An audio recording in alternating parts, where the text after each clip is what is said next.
दोस्तों, आज के इस क्लास में हम लोग पढ़ने वाले हैं मोडाल्स के बारे में। मोडाल्स एक ऑक्सिलरी वर्ब होते हैं।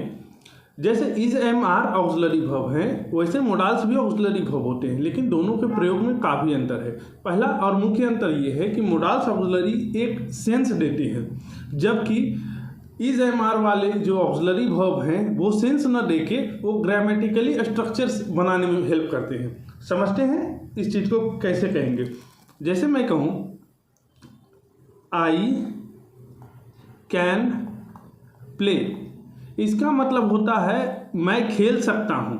ठीक है, मैं खेल सकता हूँ, इसका मतलब कोई क्षमता बता रहा है, मुझ में खेलने की क्षमता है। अगर मैं इसकी हिंदी करूँ आई कैन प्ले, मैं खेल सकता हूँ।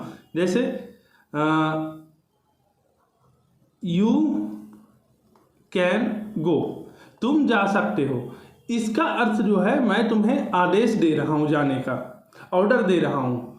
मैं खेल सकता हूँ, ये जो है मुझ में क्षमता है इसलिए मैं खेल सकता हूँ। लेकिन यू कैन गो, तुम जा सकते हो, मतलब मैं उसे ऑर्डर दे रहा हूँ। तो दोनों में फ़र्क है। यहाँ सेंटेंस में ऑर्डर का सेंस है और यहाँ सेंटेंस में जो है एबिलिटी का है। तो ये फ़र्क होता है। इज एम आर वाले में ऐसा नहीं होता है, वो प्रेजेंट पास्ट ये सब बताते हैं। तो चलिए वीडियो को शुरू करते हैं। देखिए, मोडाल्स ऑक्सिलरी जो हैं केवल और केवल ऑक्सिलरी वर्ब के रूप में प्रयोग होंगे। केवल और केवल ऑक्सिलरी, वो कभी भी मेन वर्ब के रूप में प्रयोग नहीं हो सकते। अगर आपने सोचा जैसे आई एम अ बॉय, यहाँ पे कोई मेन वर्ब नहीं है तो ये ऑक्सिलरी वर्ब होते हुए मेन वर्ब का काम करता है। लेकिन आई कैन अ बॉय, ये गलत होगा। क्यों? क्योंकि कैन के बाद कोई और वर्ब तो है नहीं, तो कैन केवल और केवल ऑक्सिलरी वर्ब का काम करेगा। सेंटेंस में दूसरा कोई मेन वर्ब ही नहीं है। जब मेन वर्ब नहीं है तो ये सेंटेंस गलत हो जाएगा। ये कैन एक ऐसा मोडाल्स है और मोडाल्स मेन वर्ब का काम नहीं करता। हाँ, एम होता तो कर जाता, क्योंकि एम जो है प्राइमरी ऑक्सिलरी है, ऑक्सिलरी वर्ब के साथ साथ मेन वर्ब का भी काम करेगा। लेकिन कैन केवल मोडाल्स है और केवल ऑक्सिलरी वर्ब का काम करेगा, मेन वर्ब का काम नहीं करेगा। कुछ मोडाल्स के एग्जांपल्स देखते हैं, जैसे can, could, shall, should, may, might, will, would, ought, to, use to. अब यही बात है, मोडाल्स के बाद कौन सा वर्ब फॉर्म आता है, हमेशा याद रखिए। मोडाल्स के बाद हमेशा V1 आता है। मोडाल्स के बाद हमेशा V1 आता है। जैसे कैन के बाद लगाना है, कैन गोज अगर कहीं लिखा है तो वो गलत हो जाएगा। क्यों? कैन के बाद V1, और V1 कौन सा होता है? गो होता है। दूसरी बात है, मोडाल्स में कभी SES का, मोडाल्स का जो फॉर्म है वो सिंगल फॉर्म होते हैं। मोडाल्स का जो फॉर्म होता है सिंगल फॉर्म का होता है। जैसे समझिए, आप हैज़ को कभी हैव के रूप में प्रयोग करते हैं उस फॉर्म को, कभी हैड के रूप में।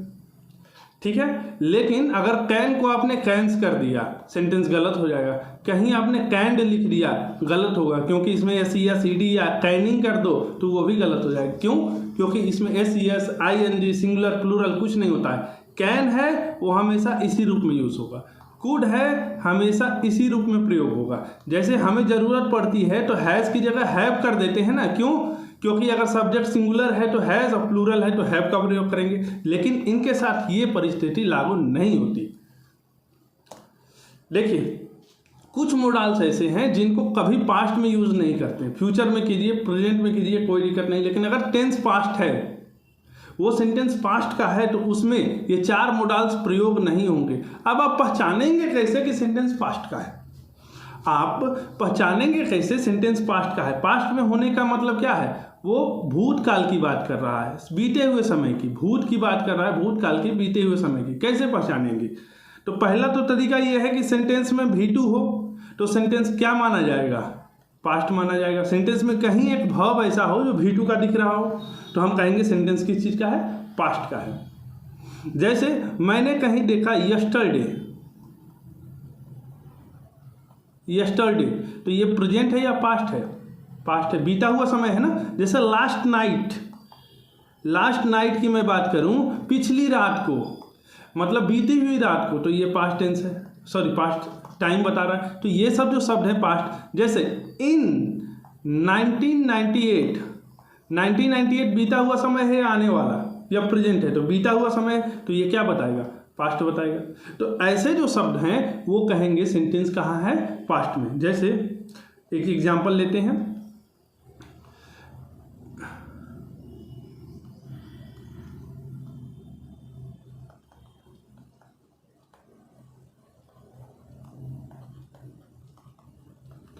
I can win the match yesterday.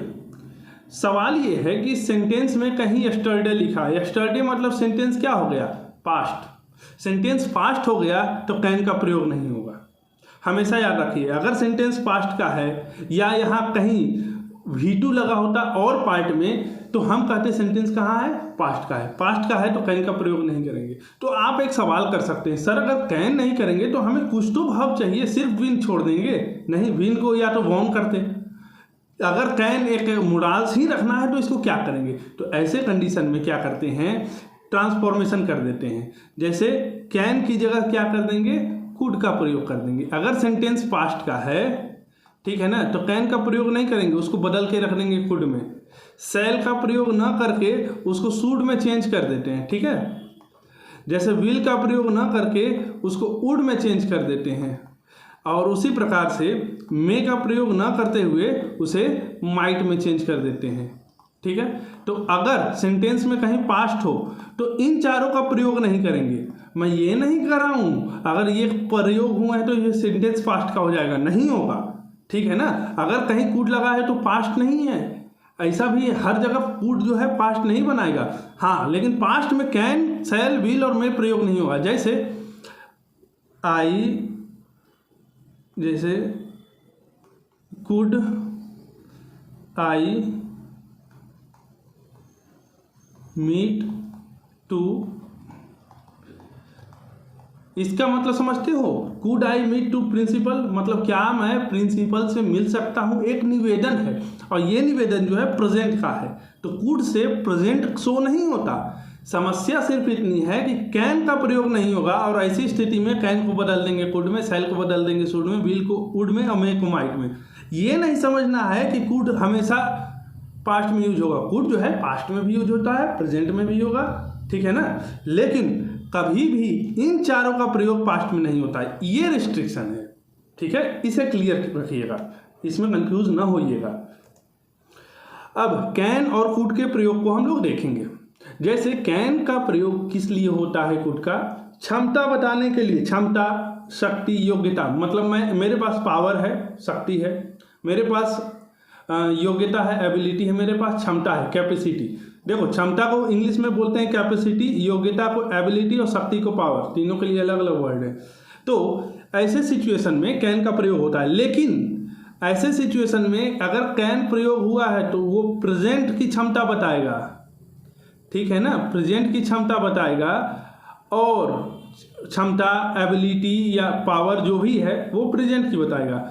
लेकिन अगर कुड का प्रयोग किए हैं तो वो पास्ट में बताएगा कि पास्ट में मेरे पास कोई क्षमता थी, योग्यता थी या शक्ति हुआ करती थी। जैसे I can win the match, मतलब मुझ में ये क्षमता है, मैं इस मैच को जीत सकता हूँ, मतलब जीतने की क्षमता है, शक्ति है, योग्यता है। जैसे I could win the match, मतलब मुझ में ये शक्ति थी, ये क्षमता थी कि मैं उस मैच को जीत सकता था। इस बात का ध्यान रखिएगा। अगला है थियोरेटिकल पॉसिबिलिटी, मतलब कोई ऐसी संभावना जो सैद्धांतिक हो। जैसे आप एग्जांपल लीजिए, everyone can make a mistake, हर कोई गलती कर सकता है, सही बात है। ये क्या है, एक सैद्धांतिक संभावना है। कुछ आदमी ऐसा भी होगा जो बिल्कुल गलती ना करे, लेकिन एक संभावना बनती है जो किताबों में लिखी हो, मतलब सिर्फ मानने के लिए, सिद्धांतिक रूप से अगर माना जाए तो इस दुनिया का हर इंसान गलती कर सकता है। तो ऐसे रूप में इसे दिखाने के लिए कैन का प्रयोग करते हैं, कुड का नहीं। किसका प्रयोग करेंगे, सैद्धांतिक संभावना के लिए कैन का प्रयोग करेंगे। वहीं क्षमता, शक्ति और योग्यता को दर्शाने के लिए कैन का कहाँ, प्रेजेंट में, और कुड का कहाँ करेंगे, पास्ट में करते हैं, ध्यान रखिएगा। आगे निवेदन करने के लिए, अगर किसी से निवेदन करना है तो कैन और कुड का प्रयोग होता है, लेकिन दोनों के निवेदन करने में फर्क है। अगर हम किसी दोस्त से निवेदन कर रहे हैं, ठीक है ना, अगर हम किसी दोस्त से फ्रेंडली रिक्वेस्ट है, किसी दोस्त से, भाईजन से रिक्वेस्ट है, तो ऐसे रिक्वेस्ट को बोलते हैं फ्रेंडली रिक्वेस्ट। ऐसे कंडीशन में कैन का प्रयोग करेंगे। जैसे मैंने अपने दोस्त को कहा can I take your bike, क्या मैं तुम्हारी गाड़ी ले जाऊं, और वो हाँ बोला, नहीं बोला, उसका इंतजार ना करते हुए चाबी उठा के चले गए, तो ऐसे निवेदन को बोलते हैं हाँ भाई बता दिए, फॉर्मली बता दिया, लेकिन ये रिक्वेस्ट कहलाता है फ्रेंडली रिक्वेस्ट, ठीक है ना। अगर मैं अपने दोस्त को कहूँ अब मुझे दिख रहा है उसके पास 50 रुपये का उसका सामान पड़ा हुआ है, क्या मैं ये सामान ले लूँ, वो बोला नहीं, तब तक तो मैं लेके पार हो गया। तो ऐसे सिचुएशन में जो प्रयोग होता है उसका प्रयोग करते हैं कैन का, और कैन का होता है फ्रेंडली रिक्वेस्ट में। लेकिन अगर मैं किसी प्रिंसिपल से मिलने जाऊँ, डीएम से मिलने जाऊँ, कलेक्टर से मिलने जाऊँ, चीफ मिनिस्टर से मिलने जाऊँ, तो क्या वो हमारे दोस्त थोड़ी ना जो मिल लेंगे। तो ऐसे सिचुएशन में हम कहेंगे कुड का प्रयोग करेंगे, ठीक है ना। फॉर्मल रिक्वेस्ट, फॉर्मल रिक्वेस्ट में हम लोग प्रयोग करेंगे कुड का। जैसे could I meet to chief minister, क्या मैं चीफ मिनिस्टर साहब से मिल सकता हूँ, तो हाथ जोड़ के बड़े प्यार से पोलाइटली बोलना पड़ेगा। ऐसे सिचुएशन को बोलते हैं फॉर्मल रिक्वेस्ट। आगे देखें, किसी को परमिशन लेने के लिए नहीं, परमिशन लेने के लिए नहीं, परमिशन देने के लिए हम लोग किसका प्रयोग कर सकते हैं, कैन का। मान लो किसी व्यक्ति ने कहा मे आई कम इन,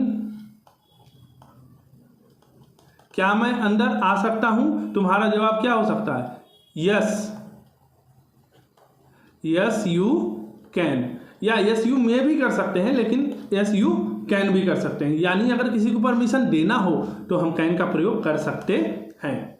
आगे देखिए, एबल टू क्या बताता है, देखो कैन कुड जो है, कैन जो है प्रेजेंट में एबिलिटी, कैपेसिटी और पावर दिखाता है, कुड वही पास्ट में एबिलिटी, कैपेसिटी, पावर दिखाता है। लेकिन अगर इसी के साथ हमने एबल टू का प्रयोग कर दिया, एबल का मतलब एबिलिटी, एबिलिटी शब्द से, एबल से बना है एबिलिटी, इसका मतलब क्या हुआ कि एबिलिटी बता रहा है ये क्षमता, कैन कुड क्या बता रहा है, क्षमता, योग्यता, और एबल टू भी क्षमता, योग्यता। अब एक ही सेंटेंस में बार बार एक ही बार का प्रयोग, एक ही चीज का उल्लेख करना, प्रयोग करना, हमारे अंग्रेजी हो या हिंदी हो, उसमें वर्जित है, मना है। जैसे आपका जनरल सा एग्जांपल मैं लेता हूँ, बहुत यूज होता है, बहुत सारे क्वेश्चंस ही आए हैं।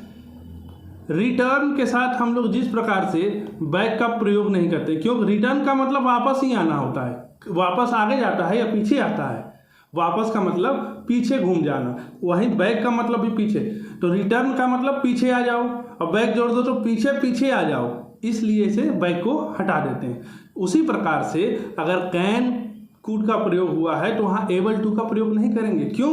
क्योंकि कैन कुड तो खुद एबिलिटी बता रहा है, एबल बता रहा है किसी चीज को। इसलिए कोई संभावना दर्शानी हो तो वहाँ मे, माइट और मस्ट का प्रयोग होता है, मे, माइट और मस्ट का, लेकिन थोड़े से अंतर के साथ। अगर मान लो कि न के बराबर संभावना हो, मतलब 5% या करीबन 10% के आसपास संभावना हो, तो हम कहेंगे वहाँ पे किसका प्रयोग करेंगे, माइट का। लेकिन वहीं अगर 10 से लेके 80% संभावना हो, 90% संभावना हो, तो वहाँ करेंगे किसका प्रयोग, मे का। और मस्ट का प्रयोग जो होता है 90% से भी ज़्यादा संभावना आ जाए, 100%, तो यहाँ करेंगे मस्ट का। देखिए इसमें सवाल नहीं आते हैं, ये सिचुएशन को समझने के लिए है, जो आप कभी क्वेश्चंस को करेंगे तो वहाँ समझना है, या बाकी काम के लिए भी जरूरी हो जाता है। लेकिन ऐसे क्वेश्चंस इस थियोरी पे बहुत कम आते हैं। समझते हैं कैसे, माइट का प्रयोग कहाँ करेंगे। मान लो कि राजस्थान है, राजस्थान का एक ऐसा इलाका जैसलमेर, अब वहाँ हल्का सा बादल दिखे तो कभी बारिश होगी, नहीं होती है। क्यों? क्योंकि जो वर्षा जो होती है वहाँ, अरावली जो है वो पवन के साथ साथ चलती है, इसलिए वर्षा नहीं होती। खैर ऐसे समझिए, अब जैसलमेर का आदमी बादल देख के भी क्या करेगा, हाँ बारिश हो सकती है, ठीक है। एक माइट की संभावना, अगर मान लो बहुत घनघोर बादल आ गए, लगा कि अब तो बारिश हो जाएगी, तो उसे बोलते हैं इट मे रेन, अब लगता है बारिश हो जाएगी। लेकिन 4-5 बूंद अब चेहरे पे आ ही गई, तो क्यों ना हम बोल दें इट मस्ट रेन, अब तो बारिश हो जाएगी। यानी कि ऐसी सिचुएशन जिसमें आपको पता चल गया अब तो ही होना तय है, मस्ट। अब बहुत ज़्यादा संभावना बढ़ गया में न के बराबर है तो माइट। लाइकली और पॉसिबली के साथ कभी भी मे माइट का प्रयोग मत कीजिएगा। क्यों? लाइकली और पॉसिबली का मतलब होता है संभावना दर्शाना है। पॉसिबल है मतलब संभावना है। लाइकली मतलब कोई चीज़ आने वाला हो, ठीक है ना, कोई चीज़ घटित होने वाली होती है उसको बोलते हैं लाइकली। तो याद रखिएगा, लाइकली और पॉसिबली के साथ कभी भी मे और माइट का प्रयोग मत कीजिएगा, ठीक है। क्यों नहीं करेंगे? क्योंकि लाइकली पॉसिबली संभावना बता रहा है, मे माइट भी संभावना बताता है, तो लाइकली पॉसिबली के साथ मे माइट का प्रयोग वर्जित है। अब देखिए, किसी को आशीर्वाद देना हो, श्राप देना हो, ठीक है ना, भगवान से प्रार्थना करनी हो, तो ऐसे कंडीशन को दिखाने के लिए मे का प्रयोग करते हैं। जैसे मे गॉड ब्लेस यू, मतलब मे गॉड ब्लेस यू का मतलब होता है भगवान आपका भला करे। तो ऐसे सिचुएशन को बोलते हैं जहाँ आशीर्वाद, प्रार्थना, किसी को श्राप देना हो, श्राप जिसको बोलते हैं, वैसे सेंटेंस को बोलते हैं ऑप्टेटिव सेंटेंस, ठीक है, ऑप्टेटिव बोलते हैं, इच्छा सूचक। अब यहाँ देखो क्या है कि मे गॉड ब्लेस यू, भगवान आपका भला करे, आशीर्वाद है, ठीक है ना। जैसे मे आई विन द मैच, यहाँ पे इच्छा जाहिर कर रहा है, काश मैं इस मैच को जीत जाता।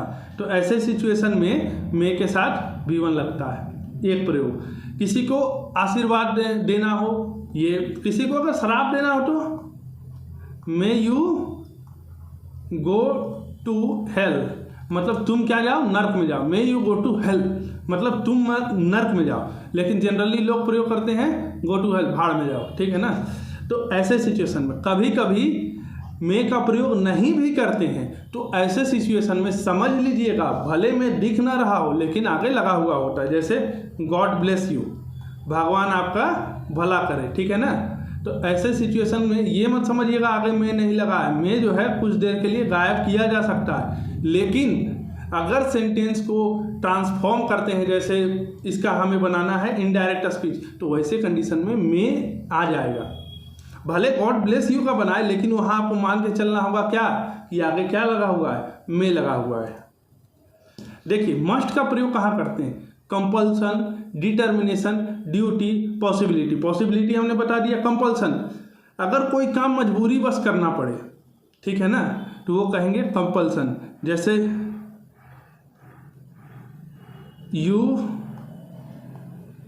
मस्ट लीव द क्लास, तुम्हें हर हाल में क्लास छोड़ के जाना होगा। You must leave the class, तुम्हें हर हाल में क्लास छोड़ के जाना होगा। इसका तात्पर्य ये है कि आप अब इस क्लास पे नहीं आ सकते, हम आपको बाध्य कर रहे हैं, मजबूर कर रहे हैं कि आप क्लास छोड़ के चले जाएं। ऐसी स्थिति में मस्ट का प्रयोग होता है, तो ये बताता है कंपल्सन यानी बाध्यता, मजबूरी, ठीक है। डिटर्मिनेशन मतलब दृढ़ संकल्प लेना। जैसे आई मस्ट विन द मैच, मैं हर हाल में इस मैच को जीत लूंगा, तो I must win the match, ये बताता है संकल्प, दृढ़ संकल्प यानी डिटर्मिनेशन। जैसे one must love one's, one must love one's country, मतलब क्या है, यहाँ पे हर व्यक्ति को, प्रत्येक व्यक्ति को उसके देश से प्यार करना चाहिए। ये क्या है? प्रत्येक नागरिक का कर्तव्य है कि अपने देश से प्यार करे, तो ये क्या है? हमारी ड्यूटी। तो ऐसे सिचुएशन में हम लोग मस्ट का प्रयोग करते हैं। पॉसिबिलिटी का बता ही दिया है। देखिए, शैल विल का प्रयोग कहाँ करेंगे? सिंपल फ्यूचर दर्शाना है, भविष्य के साधारण वाक्यों में, भविष्य साधारण रूप से भविष्य दर्शाने के लिए हम लोग आई बी के साथ शैल का, और बाकी किसी भी सब्जेक्ट के साथ आई बी छोड़ दो तो यू, डेम, सी, ही, कोई नाम हो उनके साथ क्या प्रयोग करेंगे? विल का। तो ये क्या दर्शाएंगे? फ्यूचर। तो ये क्या दर्शाएंगे?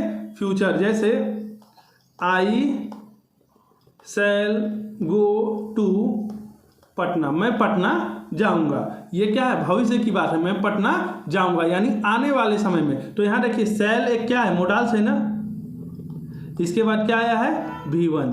तो अब मैंने आपको पहले बताया था कि V1 का प्रयोग प्रेजेंट में, पास्ट में, फ्यूचर तीनों रूप में होता है। तो यहाँ पे देखिए शैल के बाद आया है V1, तो इस मोडाल्स के कारण ये क्या बता रहा है, future.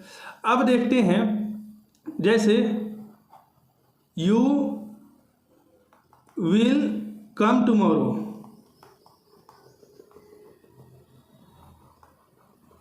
You will come tomorrow का मतलब क्या हुआ, तुम कल आओगे। विल के बाद कम है, तो यहाँ भी देखो भविष्य बता रहा है ना V1, तो किसी के साथ लग के ये मिल के क्या बताता है, भविष्य का बात बताता है, इसलिए V1 का प्रयोग करते हैं। और जहाँ अकेला V1 आ रहा हो तो वो बताता है प्रेजेंट, ये बात पहले हो चुकी है। लेकिन अगर कहीं डीड के साथ आया हो V1 तो ये क्या बताएगा, पास्ट बताएगा। डीड के साथ आया तो पास्ट।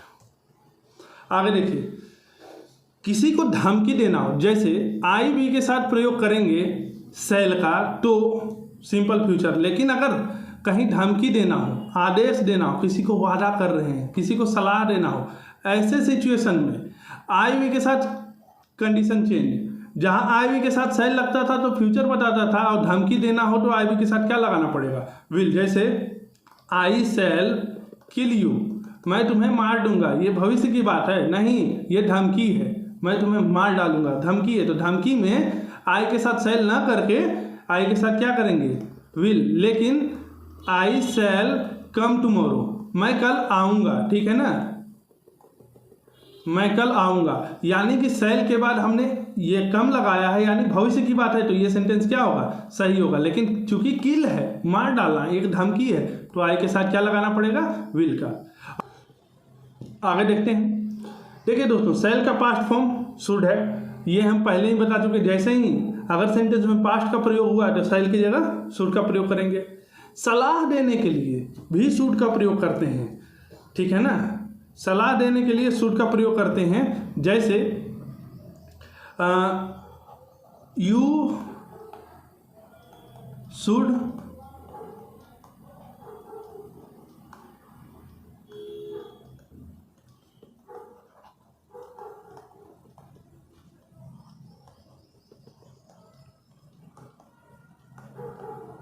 देखिए, you should love your country, आपको अपने देश से प्यार करना चाहिए। तो ये क्या है, सलाह भी है एक तरह का, और एक ड्यूटी भी दर्शाता है। तो याद रखिएगा, जनरली सलाह देने में शुड का प्रयोग करते हैं। जैसे you should help the poor, आपको गरीबों की मदद करनी चाहिए। तो ऐसे कंडीशन में शुड का प्रयोग करते हैं, तो ये क्या बताता है, सलाह। और आपने देखा, आपको गरीबों की मदद करनी चाहिए, ये बीते हुए समय की बात है, नहीं ये एक सलाह है। तो जरूरी नहीं कि शुड जो है पास्ट ही है। पास्ट जब शैल को हम लोग चेंज करेंगे तो उस कंडीशन में पास्ट बताता है। ऐसे ये सलाह देने में, हमें किसी को ड्यूटी दिखाने में, तो ऐसी चीज़ों में याद रखिएगा लिस्ट के साथ शुड का प्रयोग होता है। लेकिन किन शब्दों में, देखिए run fast, लेस्ट you should miss the train. Sentence को देखिए, रन फास्ट मतलब तेज दौड़ो, लेस्ट का मतलब यहाँ पे है नहीं तो, हिंदी में अगर ट्रांसफॉर्म करोगे तो नहीं तो, तेज दौड़ो नहीं तो you should miss the train, तुम ट्रेन को मिस कर दोगे। तो ऐसे कंडीशन में लेस्ट के बाद शुड प्लस, शुड का मतलब शुड प्लस अकेले थोड़ी आएगा, शुड अकेले आएगा क्या, नहीं, हमेशा एक वर्ब का रूप लेगा। क्यों, क्योंकि शुड मेन वर्ब का काम नहीं करता, ऑक्सिलरी वर्ब ही होता है, इसलिए हमेशा एक मेन वर्ब लेगा। रन फास्ट, तेज दौड़ो, नहीं तो तुम क्या कर दोगे, ट्रेन को मिस कर दोगे। लेस्ट जो है कैसा सेंटेंस बना रहा है, नहीं तो, यानी ये एक निगेटिव सेंटेंस का ट्रांसफॉर्मेशन दे रहा है, ये निगेटिव सेंटेंस का अर्थ दे रहा है। तो run fast लेस्ट you should miss the train, यानी ऐसे कंडीशन में लेस्ट के बाद शुड प्लस V1 का प्रयोग करते हैं, किसी और मोडाल्स का प्रयोग नहीं करेंगे। विल का देखिए, विल की बात करते हैं तो विल का पास्ट फॉर्म होता है वुड, ये चीज़ हमने आपको पहले ही बता दी है। जैसे ही आप पास्ट देखिए, विल की जगह वुड कर दें।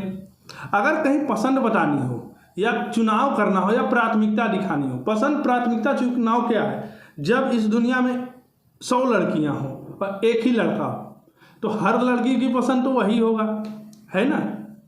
अगर इस दुनिया में लाखों लड़की हो, एक ही लड़की जीवित हो तो वो लड़की हर आदमी की पसंद होगी, चाहे वो कैसे भी हो। तो ऐसे कंडीशन में प्राथमिकता चुनाव तो होगा नहीं। तो जाहिर सी बात है, जब एक चुनाव की बात है, पसंद की बात है, तो कंपैरिजन होगा एक चीज़ का दूसरे चीज़ से, यानी एक से अधिक वस्तुओं में, एक से अधिक सिचुएशन में। वो जरूरी है वस्तुओं में चुनाव होता है, सिचुएशन परिस्थितियों को। भाई हम गोली मार देंगे लेकिन हम झूठ नहीं बोलेंगे, हम गोली मार देंगे खुद को, तुम्हारे यहाँ नहीं आएंगे, जहर खा मर जाएंगे, ऐसी चीज़ें। तो ऐसे चीज़ों को कहते हैं प्राथमिकता, पसंद और चुनाव। एक चीज़ में नहीं होती वो। जैसे आप चुनाव में भी देखते होंगे, अगर एक ही उम्मीदवार खड़ा हो किसी सीट से तो निर्विरोध जीत जाता है, वहाँ तो चुनाव की बात ही नहीं है। तो तो चल रहा है, हाँ चल रहा है। जैसे ऐसे सेंटेंस में क्या होता है, आई वुड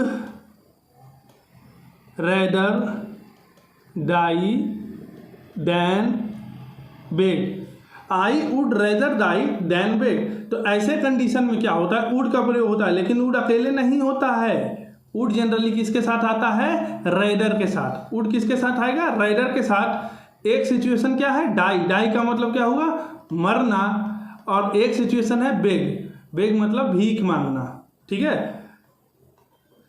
अब देखिए दोनों में समझिएगा, I would rather die than beg का अर्थ क्या है? मैं मरना पसंद करूंगा, किसके ऊपर? भीख मांगने के ऊपर। आई वुड रेदर डाई मतलब मैं मरना पसंद करूंगा, देन बेग मतलब भीख मांगने से अच्छा तो मैं मरना पसंद करूंगा। ऐसे कंडीशन में क्या कहते हैं, चुनाव कौन हो रहा है, जीत कौन रहा है? पहले वाला को माना जाता है प्राथमिकता, मतलब ये पहले वाले को मरना पसंद किया जा रहा है।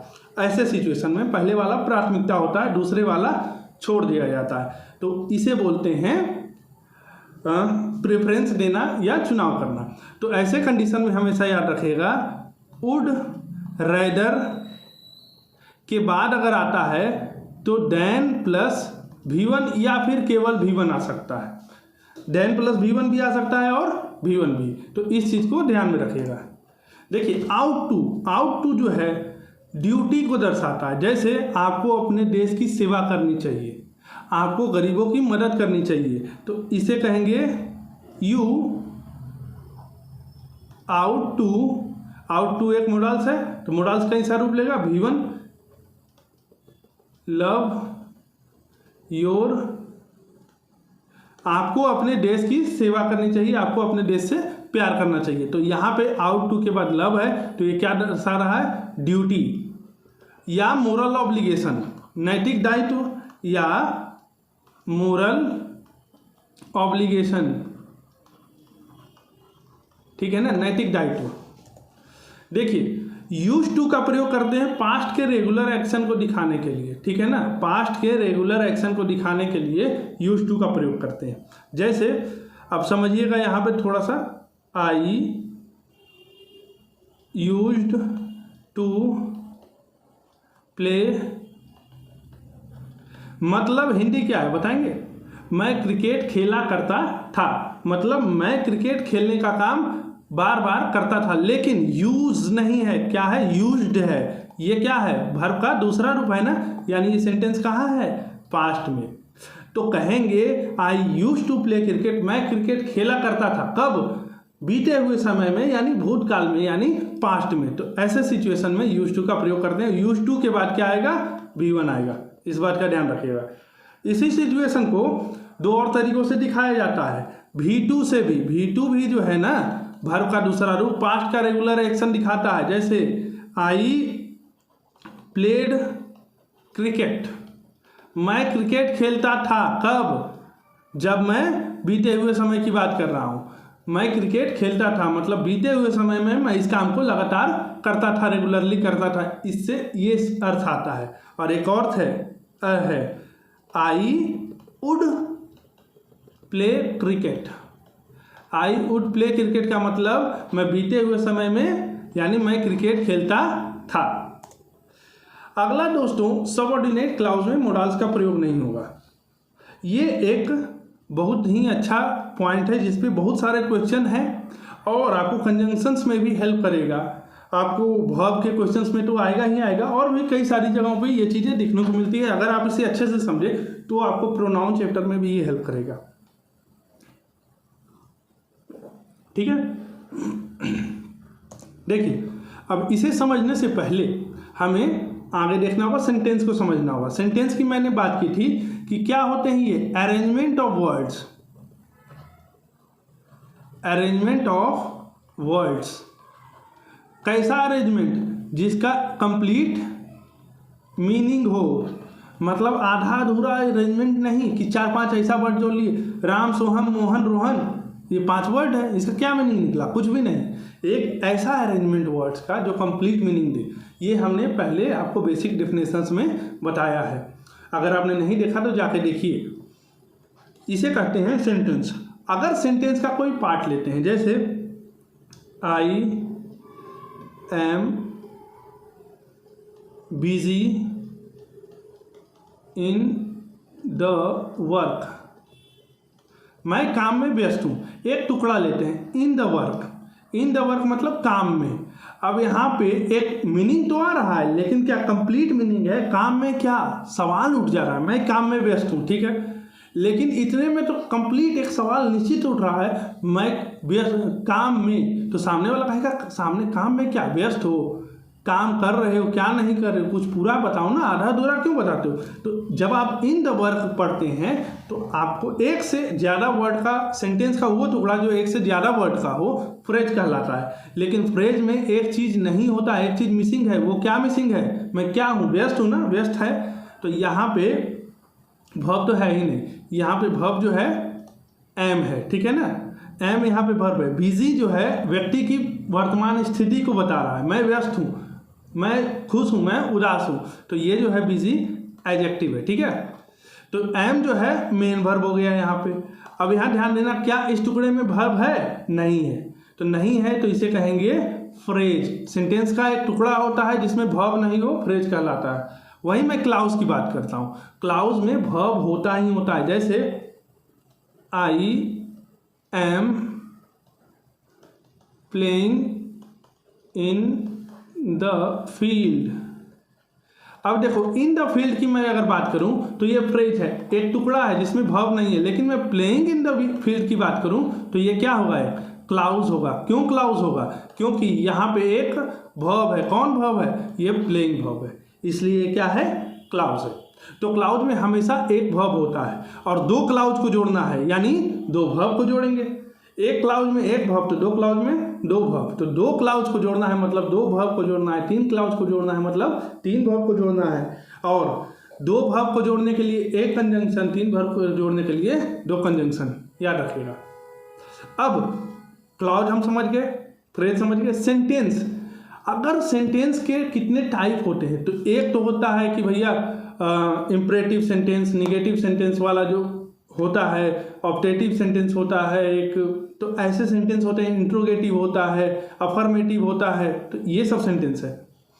तो ऐसे जो सेंटेंस है वो एक टाइप हो गया। लेकिन दूसरा, हम क्लाउज के हिसाब से बात करें तो सेंटेंस के 3 टाइप होते हैं। अगर मैं क्लाउज के हिसाब से बात करूं तो सेंटेंस के 3 टाइप होते हैं, सिंपल सेंटेंस, कंपाउंड सेंटेंस और कॉम्प्लेक्स सेंटेंस। हार्ड नहीं है, डरिए मत, बहुत आसान है। इसे समझना बहुत ज़रूरी है ताकि आप आगे के जो चैप्टर्स में बवाल चीज़ें आने वाली हैं उसे फुस कर लें 2 मिनट में। तो इसे समझिए।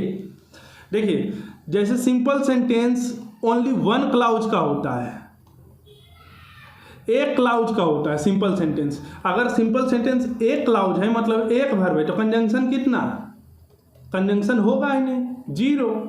मतलब सिंपल सेंटेंस में कोई कंजंक्शन नहीं होता है, बिना कंजंक्शन वाला होता है जो वर्ब को जोड़ने के लिए आए। ऐसे सेंटेंस को कहते हैं सिंपल सेंटेंस। जैसे राम इज अ बॉय, तो यहाँ देखिए एक ही वर्ब है। आई एम प्लेइंग, एक ही वर्ब है, ठीक है ना, इसे बोलते हैं सिंपल सेंटेंस। कंपाउंड सेंटेंस क्या है, कंपाउंड सेंटेंस दोस्तों एक से अधिक वर्ड से मतलब सेंटेंस से बनते हैं। लेकिन इन्हें कोई खास कंजंक्शन जोड़ता है, इन्हें जोड़ता है कोऑर्डिनेट कंजंक्शन, इन्हें जोड़ता है कोऑर्डिनेट कंजंक्शन। अब चूंकि एक से ज़्यादा क्लाउज सेंटेंस में आए, देखिए समझिएगा बात, अगर सेंटेंस में एक से ज़्यादा क्लाउज आया है तो कंजंक्शन तो चाहिए ही चाहिए। तो सिंपल सेंटेंस केवल एक क्लाउज का होता है, लेकिन कंपाउंड और कॉम्प्लेक्स सेंटेंस जो है एक से, ये दोनों एक से ज़्यादा क्लाउज होते हैं, दोनों में ज़्यादा क्लाउज। एक से ज़्यादा क्लाउज का मतलब एक से ज़्यादा वर्ब, और एक से ज़्यादा वर्ब का मतलब जोड़ना पड़ेगा इनको, और जोड़ने के लिए क्या चाहिए, कंजंक्शन। तो इन्हीं कंजंक्शन, जोड़ने वाले कंजंक्शन के आधार पे हम बता सकते हैं कि सेंटेंस कैसा है, कंपाउंड है या कॉम्प्लेक्स है। अगर सेंटेंस कंपाउंड सेंटेंस है तो इसको कोऑर्डिनेट कंजंक्शन जोड़ते हैं, कोऑर्डिनेट कंजंक्शन से ये जुड़ेंगे, ठीक है ना। और कॉम्प्लेक्स सेंटेंस है तो इन्हें जोड़ेगा सबऑर्डिनेट कंजंक्शन बोलते हैं, या क्वेश्चन वाले, वो देखते हैं। कोऑर्डिनेट कंजंक्शन कौन है, ये होते हैं fan boys, fan boys, for and not, but, और, एट, सो।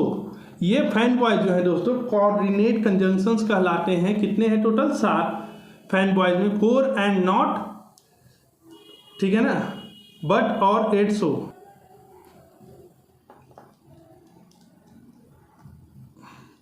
देखते हैं कॉम्प्लेक्स सेंटेंस कैसे कंजंक्शन से जुड़ते हैं दोस्तों।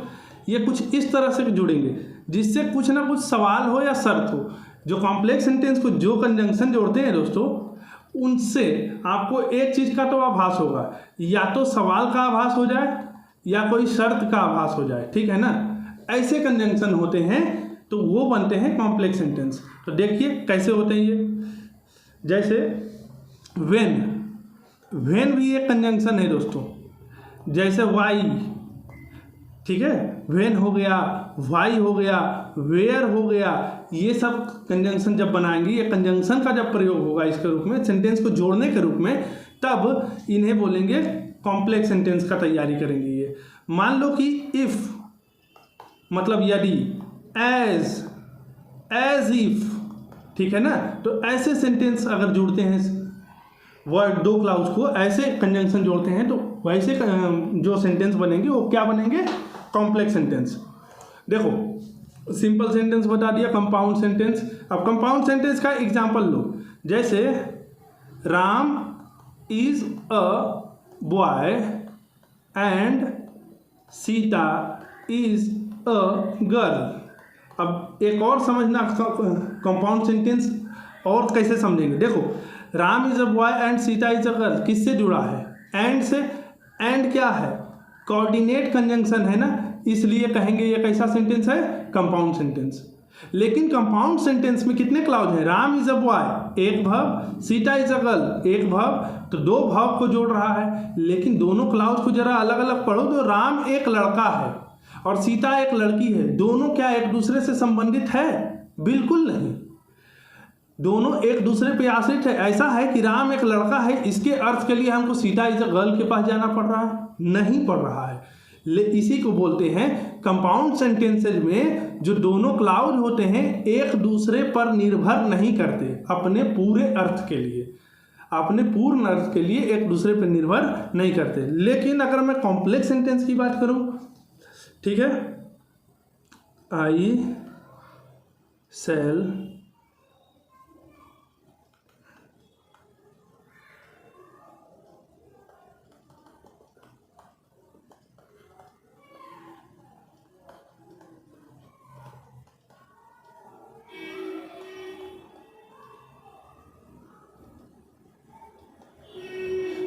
ठीक है, इतना है। I shall give you a bike if you pass the exam, examination जो भी है, मतलब मैं तुम्हें क्या दूंगा, बाइक दूंगा एक, और जहां से इफ शुरू हुआ है दोस्तों, ठीक है ना, ध्यान दीजिएगा, जहां से इफ शुरू हुआ है उसके ठीक पहले हम मानेंगे टुकड़ा, और इफ के बाद क्या है, you can pass the exam. अब पता कैसे करेंगे, दो क्लाउज है, ये हम आपको अभी सिखाते हैं, लेकिन पहले सेंस समझिए। देखिए सेंस क्या करता है, I shall give you bike, मैं तुम्हें बाइक दूंगा if you pass the exam, यदि तुम परीक्षा पास कर लो, यदि तुम परीक्षा क्या कर लो, पास कर लो। तो इस सिचुएशन में ध्यान से देखना दोस्तों, यदि तुम if you pass the exam, यदि तुम परीक्षा पास कर लोगे तुम क्या हो जाएगा, तो मैं तुम्हें क्या दूंगा, बाइक दूंगा। अगर मैं तुम्हें बाइक दूंगा सिंपल सेंटेंस है फ्यूचर का, बात खत्म हो गया। लेकिन यदि तुम परीक्षा पास करोगे तो ये हो गया शर्त, ये वाला बात है शर्त। लेकिन जब इसे पढ़ेंगे if you pass the exam, यदि तुम परीक्षा पास कर लोगे तो क्या, तो मैं तुम्हें एक बाइक दूंगा। यानी ये जो क्लाउज है अपने पूरे अर्थ को कंप्लीट करने के लिए, पूरे मीनिंग को कंप्लीट करने के लिए इसे किसकी सहायता लेनी पड़ रही है, इस क्लाउज की। तो ध्यान रखना ऐसे सेंटेंस में जो इफ वाला पार्ट है जिसमें कंजंक्शन लगा होता है, कौन सा कंजंक्शन, सबऑर्डिनेट कंजंक्शन, तो उस वाले पार्ट को बोलते हैं सबऑर्डिनेट क्लाउज। क्योंकि ये इसका अर्थ जो होता है, मीनिंग जो होता है इनकम्प्लीट होता है और इसे अपने मीनिंग के लिए जाना होता है इस क्लाउज के पास। और इस क्लाउज के आगे क्या कोई कंजंक्शन लगा है, नहीं लगा है, तो इसे बोलते हैं प्रिंसिपल क्लाउज, इसे बोलते हैं प्रिंसिपल क्लाउज। प्रिंसिपल क्लाउज का मीनिंग क्लियर होता है, वो अपने अर्थ के लिए दूसरे पे आश्रित नहीं होता है। लेकिन जो सबऑर्डिनेट क्लाउज है उसे अपने पूरे मीनिंग के लिए प्रिंसिपल के पास जाना पड़ रहा है। तो याद रखिएगा। अब पहचानेंगे कैसे, कौन सा क्लाउज सबऑर्डिनेट, कौन सा क्लाउज प्रिंसिपल। तो ध्यान दीजिएगा, जैसे I shall give you a bike if you pass the exam. ध्यान देना, I shall give you a bike if you pass the exam. तो ऐसे कंडीशन में आगे प्रिंसिपल क्लाउज है, पीछे सबऑर्डिनेट क्लाउज है, तो सबऑर्डिनेट क्लाउज केवल के पहले हमेशा इस कंडीशन में यहाँ पे कॉमा लगाएंगे। और याद रखना इसको काट दो, जिसमें कंजंक्शन दिख जाए इफ, व्हेन, वेयर, ये सब वाले, तो ये याद रखना इसे बोलते हैं सबऑर्डिनेट कंजंक्शन। और ये जो क्लाउज बन रहा है सबऑर्डिनेट क्लाउज, और ये जो क्लाउज है ये है प्रिंसिपल क्लाउज। प्रिंसिपल क्लाउज में कोई कंजंक्शन नहीं दिखेगा। ठीक है, कैसे, अब ध्यान देखो, शैल गिव एक वर्ब, पास दूसरा वर्ब, दो वर्ब, तो कितने कंजंक्शन, एक कंजंक्शन लगा है, ये सेंटेंस सही हो गया। लेकिन एक और फॉर्म लेके आएगा, if you pass the exam comma I shall give you a bike, ये भी हो सकता है। तो याद रखना, अब इस कंडीशन में जिस पार्ट में कंजंक्शन लगा हो, इस पार्ट में है कॉमा के बाद, कॉमा के बाद जो है ये वाला पार्ट प्रिंसिपल क्लाउज है। क्यों, क्योंकि इसमें कंजंक्शन नहीं है। तो इससे समझ आया कि कभी कभी सबऑर्डिनेट वाला पार्ट आगे रहता है तो कभी कभी पीछे रहता है। लेकिन जो भी पार्ट सबऑर्डिनेट क्लाउज का है उसके ठीक आगे, यहाँ भी और यहाँ भी ठीक आगे क्या रहेगा, सबऑर्डिनेट कंजंक्शन रहेगा। मैंने आपको ये क्यों पढ़ाया, इसलिए पढ़ाया क्योंकि याद रखिए सबऑर्डिनेट क्लाउज में मोडाल्स का प्रयोग नहीं होता है।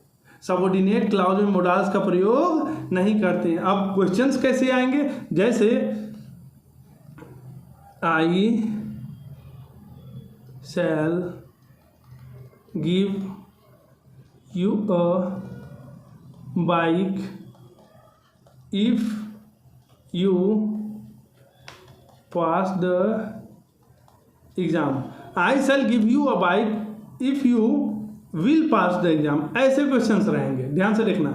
आई shall give you a bike एक पार्ट, सबऑर्डिनेट वाला पार्ट कौन है, जिसमें इफ कंजंक्शन लगा हुआ है। याद रखिएगा, पार्ट वही है सबऑर्डिनेट क्लाउज का जिसमें कंजंक्शन लगा है। और यहाँ अगर आपको दिखिए will pass, may pass, might pass, should pass, तो ये हो जाएगा गलत। क्यों गलत हो जाएगा, क्योंकि सबऑर्डिनेट क्लाउज में मोडाल्स का प्रयोग नहीं करते हैं। एक और फॉर्म है दोस्तों, modals plus have plus V3 form. ये याद रखिएगा, सेंटेंस में जो मीनिंग वर्ड्स दे रहे हैं लेकिन इसका जो सेंस होगा वो ठीक उस वर्ड्स का उल्टा होगा। जैसे I could have won the match. Structure मिलाइए, मोडाल्स हैव के बाद हमेशा कौन सा रूप आता है, V3, तो विन, वॉन, वॉन। तो I could have won the match, मतलब मैं मैच जीत सकता था। इसका अर्थ क्या होता है, मैं मैच जीत सकता था मतलब मैं जीत गया क्या। तो अब सवाल ये है, ऐसा लग रहा है I have won the match, यहाँ कूड को थोड़ी देर के लिए इग्नोर करो तो I have won the match, मैं मैच जीत गया हूँ। लेकिन यहीं इसके पहले अगर मोडाल्स लगा दिया तो मोडाल्स लगा दिया तो क्या हो गया, आप कंफ्यूज कि भाई कूड लगा दिया, यही लगभग वही सेंस देगा नहीं। अगर मोडाल्स लग गया है प्लस V3 के तो अर्थ देगा मैं मैच जीत सकता था मतलब मैं मैच जीता नहीं। एक चीज़ और, अब आप सवाल कर सकते हो सर आपने कहा यहाँ V3 है, यहाँ कूड के बाद आप तो V3 कैसे लगा सकते हैं, कूड तो मोडाल्स है। आपने पढ़ाया है कि कूड के बाद वर्ब का पहला रूप लेंगे, तो हम कहेंगे भैया जरा ध्यान दो, कूड के बाद कौन आया है, डायरेक्ट V3 आया है कि हैव आया है। हैव वर्ब का कैमा फॉर्म है 1, और हैव के बाद वॉन आया है तो वॉन कैमा फॉर्म है तीसरा, इसलिए हैव तीसरा लेगा सही है, कूड पहला लेगा सही है, इस तरह से। ठीक है, तो दोस्तों अब बात आती है नीड और डेयर की। नीड और डेयर जो है दोस्तों ये है मार्जिनल ऑक्सिलरीज है। क्यों, क्योंकि ये मोडाल्स का काम करते हैं। मतलब जब ये ऑक्सिलरी वर्ब बन जाएंगे, जब ये ऑक्सिलरी वर्ब बनेंगे तो ये मोडाल्स की तरह अपना एक सेंस देंगे, एक अर्थ देंगे, एक अलग मीनिंग देंगे। लेकिन कभी कभी ये मेन वर्ब की तरह भी आते हैं तो मेन वर्ब में अलग मीनिंग देंगे। जैसे नीड का मतलब क्या होता है, जरूरत होना, और डेयर का मतलब साहस होना। याद रखिएगा, डेयर का मतलब साहस होना। जैसे आई नीड, लेकिन दोनों में एक फर्क है।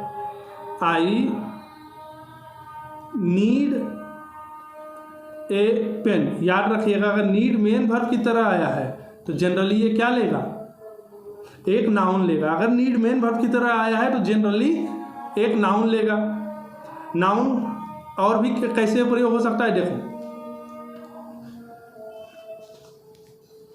देखो नीड का और प्रयोग देखो कि नीड और डेयर दो तरह के प्रयोग होंगे। अगर नीड और डेयर, अगर मान लो कि ये किस तरह से प्रयोग हुआ है, मोडाल्स की तरह प्रयोग हुआ है, तो नीड और डेयर के बाद इनके बाद में जो आएगा वो केवल और केवल V1 आएगा। ठीक है, लेकिन अगर ये मेन वर्ब की तरह प्रयोग हुआ है सेंटेंस में, अगर ये सेंटेंस में मेन वर्ब की तरह प्रयोग हुआ है तो हमेशा याद रखिए इसके बाद कौन सा वर्ब आएगा, 2 + V1 आएगा। इसके बाद क्या आएगा, 2 + V1, या तो कोई नाउन आ सकता है। दो चीज़ याद रखिएगा, अगर नीड प्लस डेयर आया है तो इनके बाद कोई नाउन प्रोनाउन आएगा या तो फिर 2 + V1 आएगा। क्यों, क्योंकि ये यहाँ क्या है, मेन वर्ब। लेकिन अगर ये नीड और डेयर क्या है, मोडाल्स हैं, तो मोडाल्स की तरह प्रयोग है तो ये अपने बात क्या लेंगे, केवल वर्ब और वर्ब का पहला रूप। जैसे I do not need to play.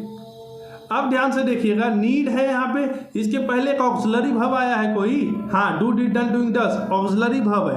तो चूंकि यहाँ पे एक ऑक्सिलरी वर्ब है तो ये किसका काम करेगा, मेन वर्ब का। तो मेन वर्ब अपने बाद क्या ले रहा है, 2 + V1, और यहाँ ऑक्सिलरी वर्ब है। लेकिन अगर मैं कहूँ I need not go there, ठीक है ना, तो यहाँ नीड जो है नॉट के पहले आया है, गो मतलब ही एक वर्ब है, तो इस वर्ब के पहले ये नीड आया है, यानी ये नीड क्या हो गया, एक ऑक्सिलरी वर्ब की तरह है। और जब ऑक्सिलरी वर्ब के रूप में नीड और डेयर आएगा तो ये क्या काम करेगा, मोडाल्स का काम करेगा। किसका करेगा, प्राइमरी ऑक्सिलरी का नहीं करेगा, किसका करेगा, मोडाल्स का। जब मोडाल्स का काम करेगा तो अपने बाद क्या लेगा, V1 लेगा। याद रखिएगा, अगर ये मेन वर्ब की तरह आया है तो 2 + V1, और ऑक्सिलरी वर्ब की तरह है तो V1। तो चलिए दोस्तों, इस वीडियो को यहीं समाप्त करते हैं, मिलते हैं अगले वीडियो में, तब तक के लिए बाय बाय।